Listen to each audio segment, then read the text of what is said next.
and sing our opening hymn, 168, One More Step.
Don't forget the Vesper service this Tuesday. It's at 6:15, the doors open, and you'll be completed by about 7. It's a wonderful time to come, enjoy some moments of peace, some music, and just quiet within our community of caring. So Tuesday evening. And now I would like to ask Ken Beiser to come up and tell us what he's been cooking up for us.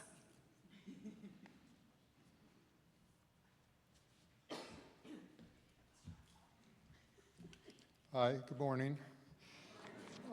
In 3 weeks, on Sunday afternoon at 4 p.m., there'll be an open mic in Parish Hall. This is for poetry reading or songs, or just come and listen. There'll be refreshments, and there'll be an open mic. So we've done this before, and it's been a real success. So I hope to see you there.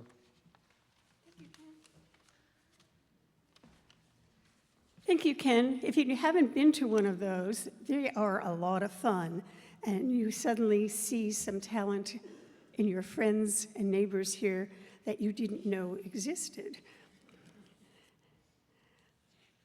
Before we start, let's take a moment and turn to your neighbor, or perhaps a new person, and say hello.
Lots of energy in here today.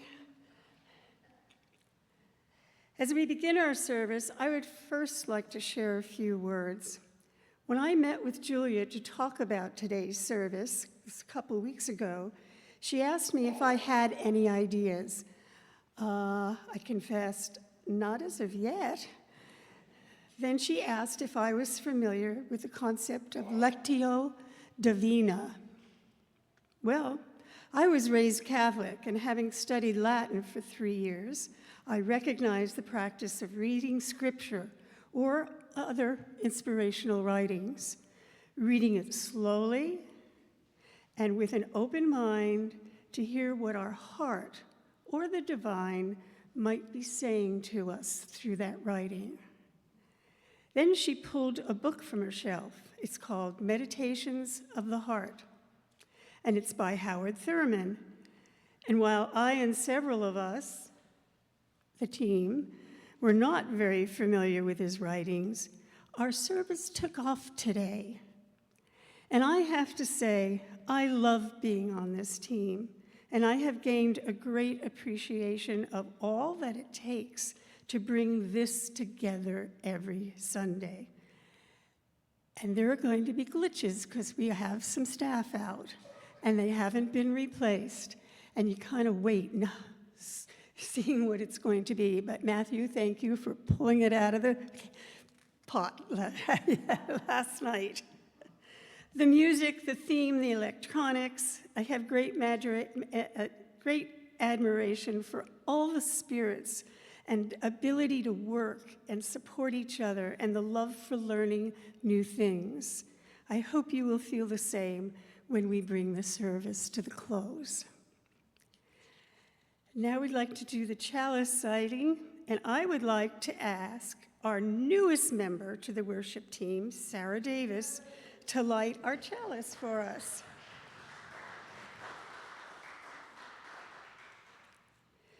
We light this flame to remind us love is the center. As we grow and connect, mature, and deepen, love remains the center. When the light of truth burns all else away, it's love that remains. And thank you, Sarah, for joining us. I think the one good thing for this morning is Sarah. I would like to say to have Sarah's enthusiasm, joy for life, and joining this team has been a wonderful, wonderful gift to all of us, for her and her 2 children and her husband being here. Sorry, the back is gone. All right. Well, you know what day it is in October. The first Sunday. So all the October babies and lovely, beautiful people, please come up so we can celebrate you. Charlotte, would you grab that microphone?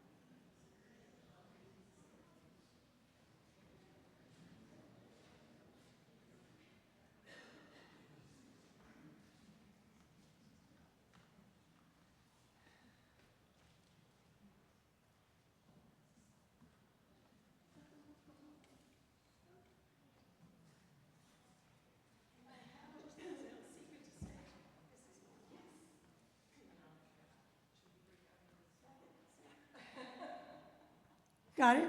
Yes, okay. There's someone hiding behind the piano, and she said, you can announce it, but I'm not coming down. So Heather, happy birthday. Pass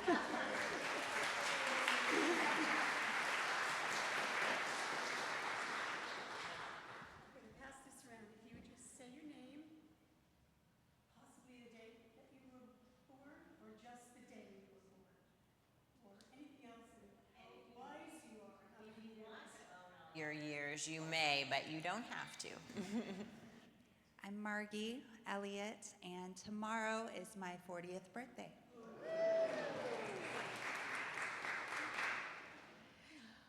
I'm Julie, and I'm cheating because I was born in September, but I wasn't here. but I want to announce that I'm 88 wonderful years old. Hi, I'm Linda Leiker. I'll be 82 on the 20th. Hi, I'm Ken Beiser. My birthday's on the 17th of October. I'm Nancy Beiser, and my birthday's on the 24th of October, and I will be 74.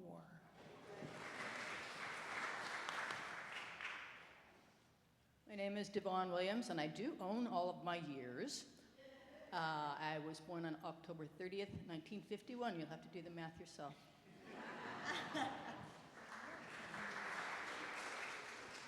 Hi, I'm Karen Harris. My birthday is October 26th, 1951. So I can do the years. Hi, I'm Buzz Moran. My birthday is October 16th, and as far as my age, I've stopped counting. I'm Sterling Keeley. My birthday is October 23rd, and I'll be 77. My birthday is this Thursday, October the 9th, and I have a big one this year. I turned 60. My name is Kevin Rose. All right, one more round of applause for these beautiful people. Happy birthday.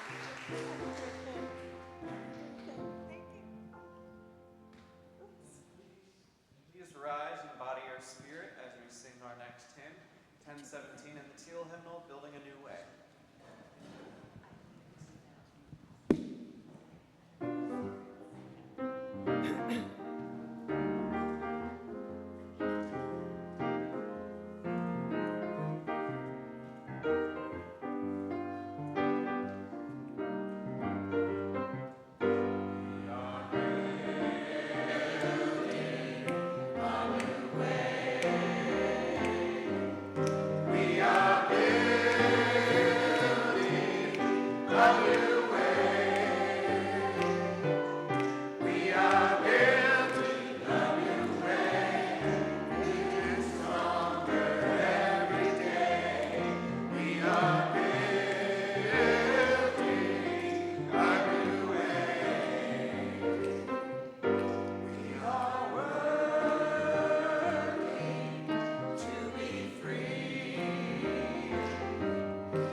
Good morning, everyone. I'm Charla Bergante. I am the Director of Religious Exploration around here. My pronouns are she, her, and it is that time in the service when I like to invite children of all ages and sizes who like to come up to sit on the stairs for a story to come forward. Yes, Jasper is the first one. Good morning, everyone. Oh, I also want to invite our RE teachers to come on up, too. That would be so great. And before we start with this story, come on up here, I want to introduce to everyone our new Sunday morning RE assistant, Charlie Pete Peduano. Got it right. Charlie, we are so lucky to have Charlie. Charlie's a freshman at UCSB, but she comes to us from the UU congregation in San Luis Obispo, where she was raised and where she is beloved and has been helping out in RE up in San Luis Obispo for quite a while now. So we're lucky to have her on Sunday. So welcome, Charlie. All right. Do we have a slide for our story or not? If we don't, it's okay, we do. Oh, there we go. I don't know if you kids can see the slide. You can kind of see it there, but it's the only one that there'll be for today's story. And that's a picture of a man named Howard Thurman. And Howard Thurman was born in Daytona Beach, Florida on November 18th, 1899. He came from a family that didn't have a lot of money, but they did have a lot of love. Born in segregated Daytona, Florida, Howard grew up dreaming of a better life, a life where his mother and grandmother would not have to cook and clean for other people to earn a living, a life where he could become a college man, honoring his late father's wishes and his own dreams. I have to stop just for a minute because I love the way the kids all prefer to look at all of you than at me. So just smile at them. Howard worked hard to make his dreams come true. With the support of friends and family, young Howard earned a scholarship to an out-of-town high school. In Daytona Beach, there were no high schools that black children could attend. Howard's dream did not come easily and was nearly lost until a kind act by a stranger at a railroad station helped Howard in a time of need. Howard was only 14 years old when he left his family and the familiar comforts of home to attend high school in Jacksonville, Florida. Because the high school was far away from home, Howard would have to live there, so he packed all of his belongings in a big trunk and got ready to take the train. When he arrived at the train station, though, to make his journey north, he was shocked to find out that even though he had enough money for his ticket, he needed more money to check his trunk so that his stuff could come with him. Howard thought his dream was doomed to end on that train platform, and he teared up and started crying. And then a stranger approached him and asked him why he was crying. This stranger gave Howard his hope back by giving him the money he needed to get to Jacksonville. And Howard never forgot that act of kindness. Years later, when he was an adult, Howard wrote an autobiography, that's a book about his life, and he dedicated that book to the man on the platform who restored his broken dreams. Howard never knew the man's name, but he never forgot his kindness. I'm just wondering if any of the kids can think of a time when someone's kindness really helped them. Anybody have something? Or where someone was kind to you? If you can't think of it now, we'll talk about it in your classes. I think we've all had times in our lives when someone's act of kindness has helped us. So Howard Thurman grew up to be a writer, a teacher, a minister, and a civil rights leader. He had many wise things to say, and I want to share just two of them with you. There is something in every one of you that waits and listens for the sound of the genuine in yourself. Waits and listens for the sound of the genuine. That means who you truly are. It is the only true guide you will ever have. I want to read that one more time. There is something in every one of you that waits and listens for the sound of the genuine in yourself. It is the only true guide you will ever have. And he said these wise words too. Don't ask what the world needs. Ask what makes you come alive and go do it. Because what the world needs is people to have come alive. That's our time for all ages this morning. Matthew, let's sing us on out.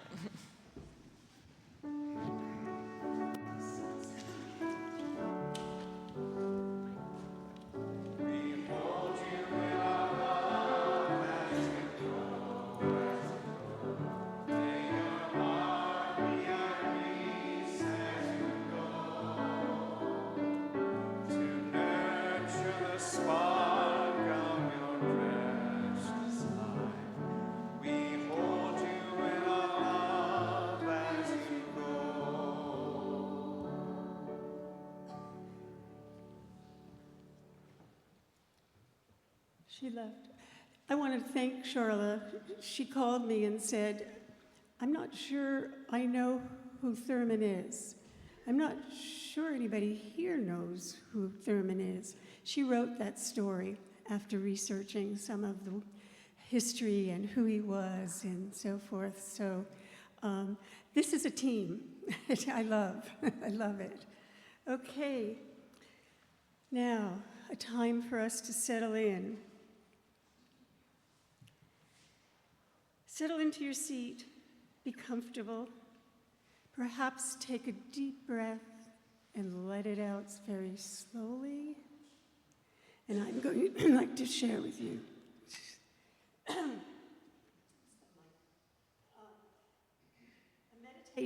A Meditation of the Heart by Howard Thurman. And Julia actually edited this for us this morning, and I want to share it with you. How good it is to center down, to sit quietly, to sit oneself pass by. The streets of our minds seethe with endless traffic.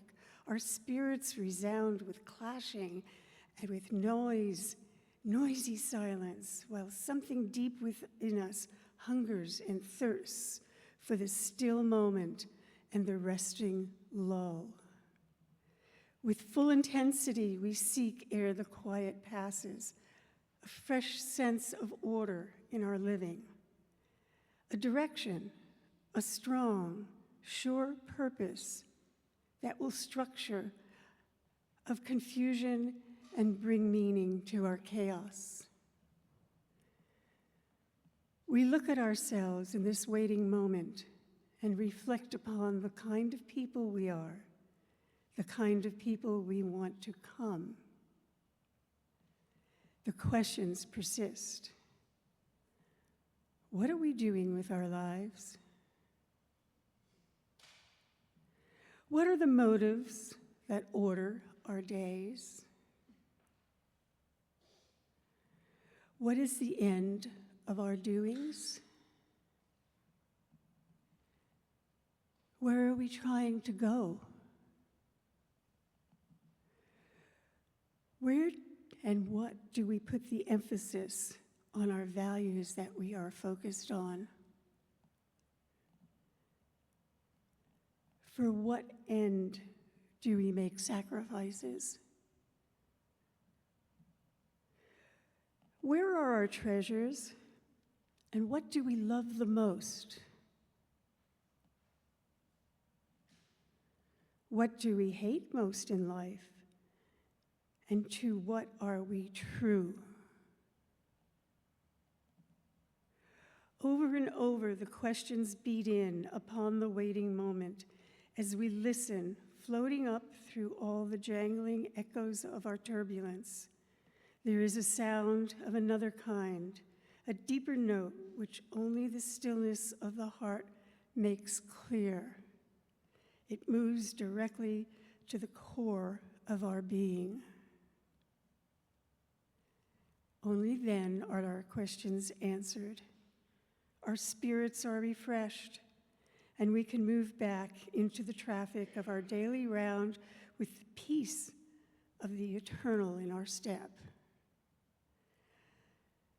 How good it is to center down.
Good morning, everyone.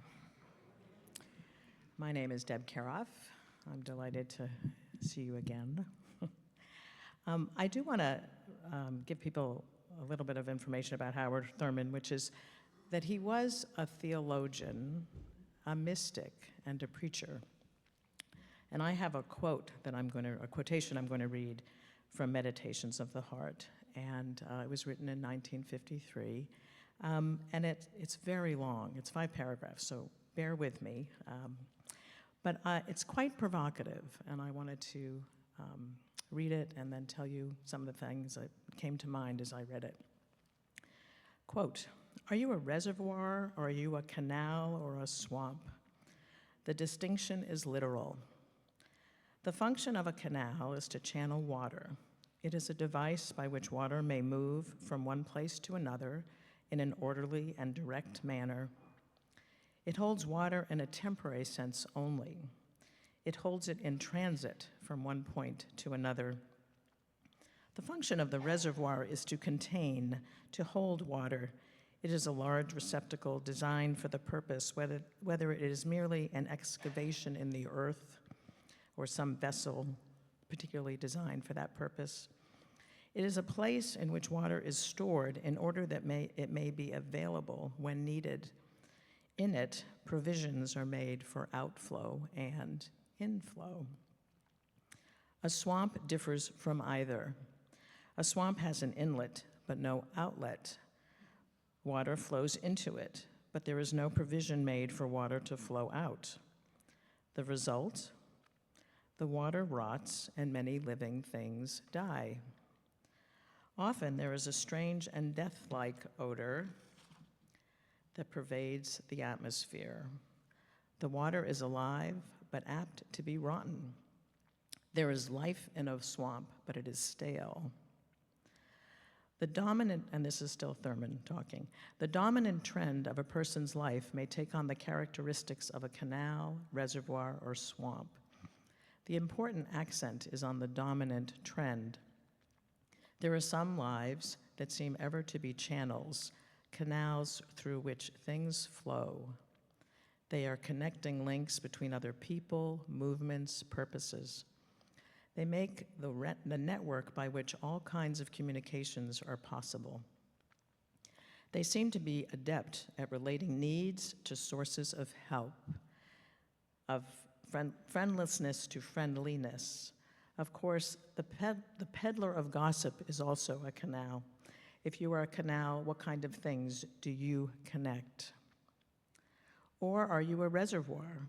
Are you a resource which may be drawn upon in times of others' needs and your own as well? Have you developed a method for keeping your inlet and your outlet in good working order so that the cup from which you give is never empty?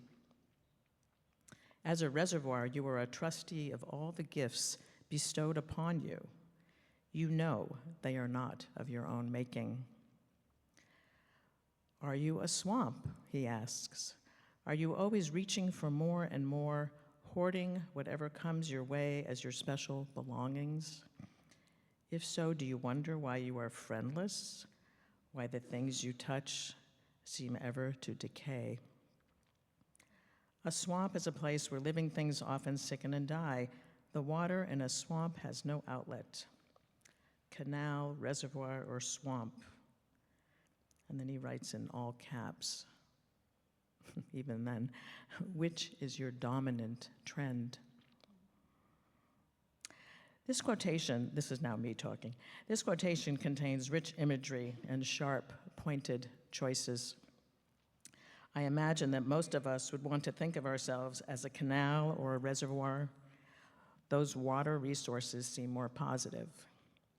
Being a canal speaks of being fluidly engaged in the world, creating connection with other people, with a cause or action, with nature, perhaps with a spirit larger than our physical selves.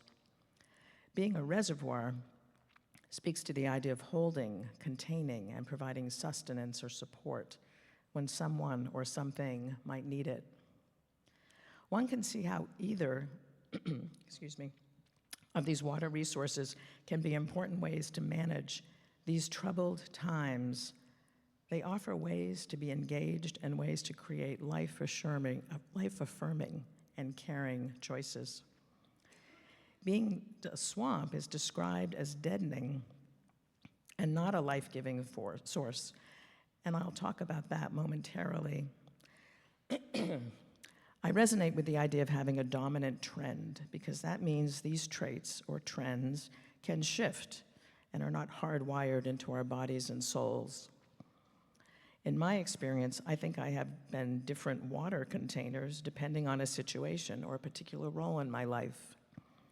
As a parent, my dominant trend was to be a reservoir, holding my daughters in both physical and emotional ways. This has changed as they are now young adults, but even now I am still a reservoir. I just have to be much more careful with what I say, as they don't always want my advice. In my work and volunteer roles, I am more like a canal. I make connections with and between people, or I commit to work on issues or problems that trouble me. When I write reflections for worship services, I try to connect my ideas, experiences, and heart in an effort to make sense of the world in which we live. Being a swamp is harder for me to claim. And I want to focus on that for a moment because I think few of us would want to say they are most like a swamp, especially given Thurman's very, very harsh definition of it. I'm certain I should not quibble with Howard Thurman, but I will say that National Geographic defines a swamp as one of the most valuable ecosystems on Earth. I imagine that we now know more about swamps than we did in 1953. Nonetheless, I know many people who take in much of the world's misery, feel despair deeply, and don't have much energy to give. Sadness, depression, or anxiety runs deep, and a kind of stagnation settles in. There were times when I was growing up that this was true for my mother. Her intermittent despair pained me greatly. With the help of a good therapist, her despair taught me how to be more empathic of her need for time out, quiet, and rest. If you are someone who feels they are in a swamp, I see you. I appreciate the contributions you are making in your own way. I believe each water container has great value. No matter whether I am a canal, a reservoir, or a swamp, each one is connected to the other and feeds the ecosystem that we all live in. Each container can feed our resilience, offering movement, renewal, and/or rest. We need all of them to cope these days. Thank you.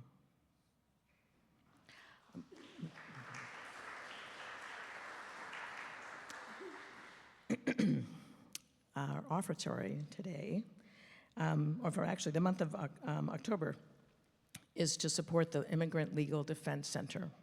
And every week we give 25% of our offertory to a local organization, and that's our organization for the month of October. The Immigrant Legal Defense Center provides free and low-cost legal representation to immigrants in our community who face removal proceedings without the right to government-appointed counsel. Their programs include direct representation for detained individuals, unaccompanied immigrant children, and asylum seekers, mental health counseling and case management to support young clients' well-being, and they advocate for undocumented youth through the Special Immigrant Juvenile Status, which opens a pathway to permanent residency and citizenship.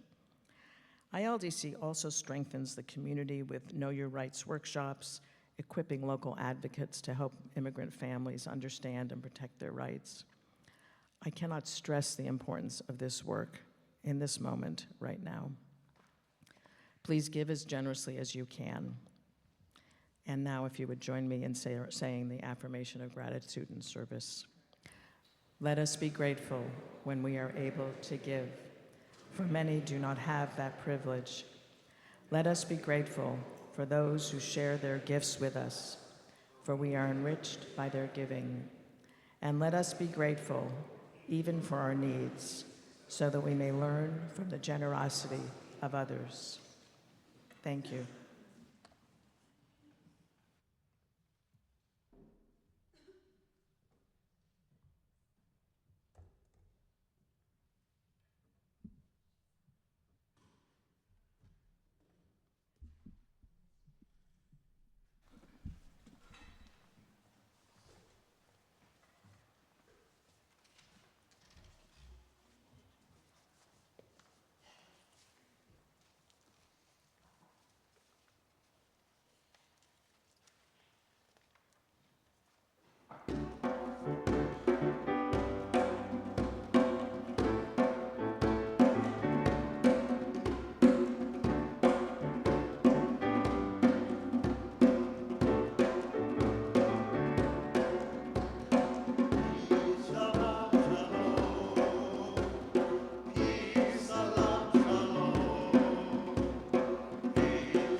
I'm Sarah Davis, and I don't have a lot of time for meditation. I have a full-time teaching job, 2 kids, and I volunteer for way too many things. In most weeks, the longest stretch of time that I have to reflect is during the service, which is one of the reasons why I love coming here or sometimes just tuning in online. However, I am able to snatch moments here and there, and I can work in just a minute or 2 most days. My go-to saying for a quick meditation is, "This too shall pass." It slows me down and it gives me perspective. It can also be said with a variety of intonations that fit almost any occasion. This too shall pass.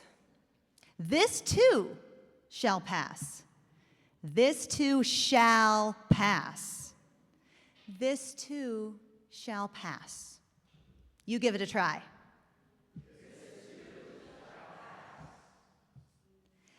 If you've spent much time around kids, you know that they go through some difficult phases. They also go through some fun phases. I remember, though, that teething was a really hard one for us. There was lots of fussing and no real way of offering comfort. Especially in the middle of the night, it was really frustrating. And I told myself, this too shall pass. And it did. Potty training was another one. It took longer, but it passed, and these days I don't know when my kids go to the bathroom unless they forget to flush. We are still working on sleeping all the way through the night, but I know that my son will not still wake us up to come crawl into bed with us when he is in high school, right? When I get overwhelmed by what's happening on a more global scale, I can remember that there are such things as term limits. I can hold on to hope that this too shall pass. It doesn't mean that I will not stand up and do what I can, but it does take away some of the fear that we will be stuck like this forever. Life is so busy sometimes that I also need the reminder to enjoy the good times because they're also fleeting. The other day I was walking with my son who just turned 8, and he wanted to hold my hand. And I thought to myself, this too shall pass. Someday he will not want to be seen holding his mom's hand in public. And I made myself really feel the warmth of his fingers so I could keep that feeling with me when it's gone. I try to do the same thing when I take a bite of a really good meal or when I am having a moment in nature or taking a walk on the beach. This moment here with all of us together, both physically and virtually, it will also pass. So let us all take a breath and appreciate it.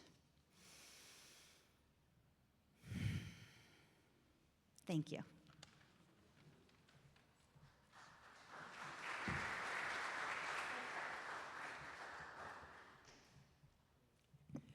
Thank you, Sarah, and welcome to the team. We are overjoyed.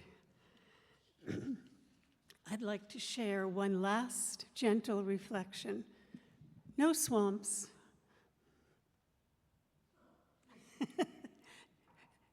This one is from Joan Chittister.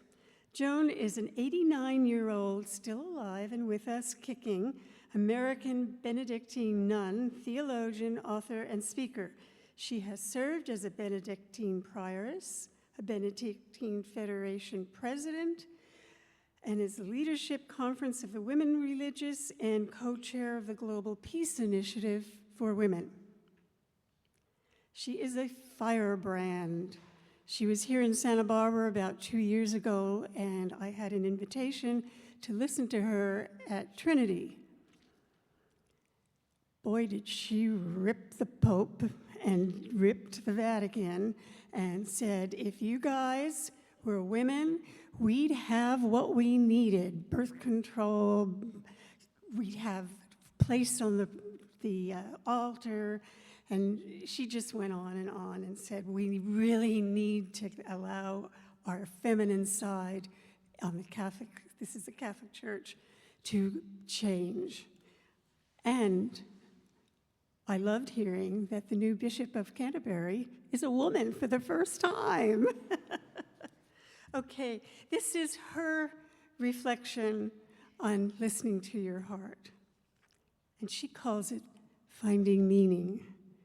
Today, we live in a world that judges its achievements by speed and busyness.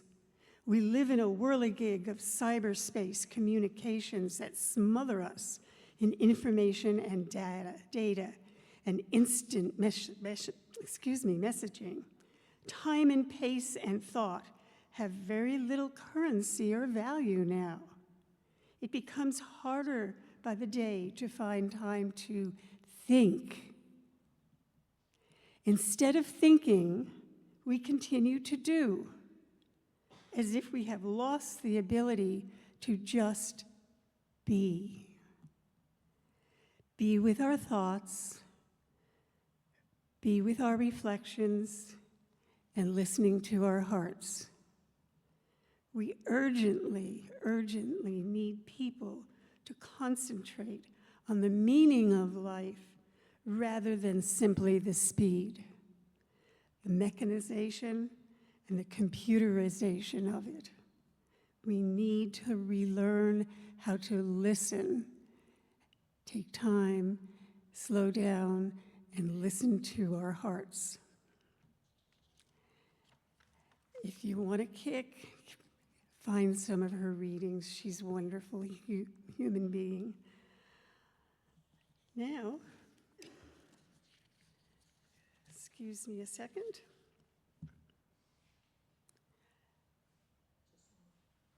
It's a song, got it.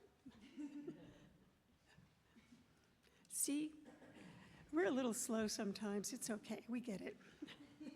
Please rise in body or spirit as we sing our closing hymn, 1024, When the Spirit Says Do.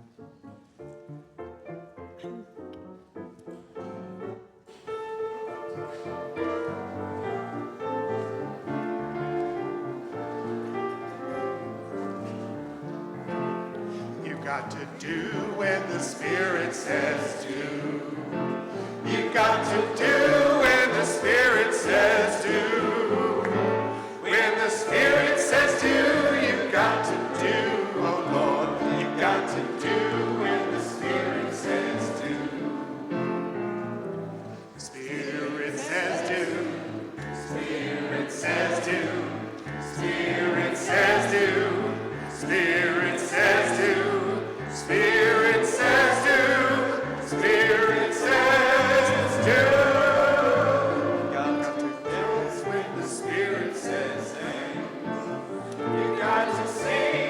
Spirit says sing. You got to sing, says sing. You got to sing, oh Lord. You got to sing when the Spirit says sing. Spirit says sing. Spirit says sing. Spirit says sing. Spirit says sing. Spirit says sing. Spirit says sing. Spirit says dance. You got to dance when the Spirit says dance. When the Spirit says dance, you got to dance, oh Lord. You got to dance when the Spirit says dance. Spirit says dance. Spirit says dance.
Matthew, and the choir. That was great. Now, as we close and extinguish our, oh, he's got it. Okay, we've got it. See, we're flexible. Thank you, Matthew. As we extinguish our chalice, may the light of love shine upon and out from within you. Be gracious unto you, bring you peace, for this is the day we are given. Let us rejoice and be glad in it. Let us call out a blessing.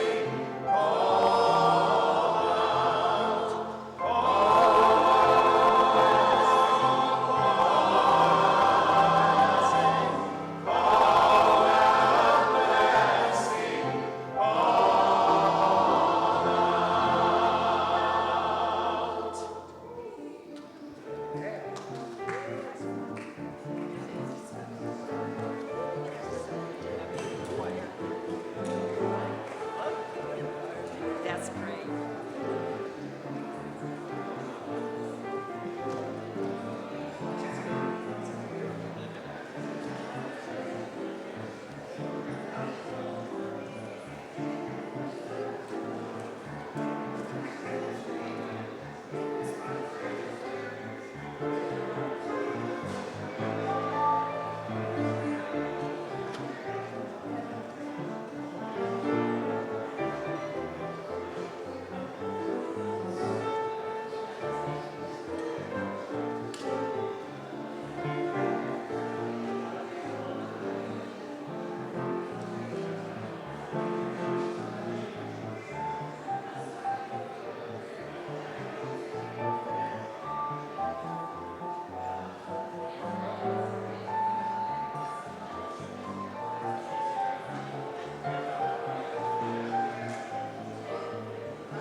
Great job today, Heather. Yeah. Came together.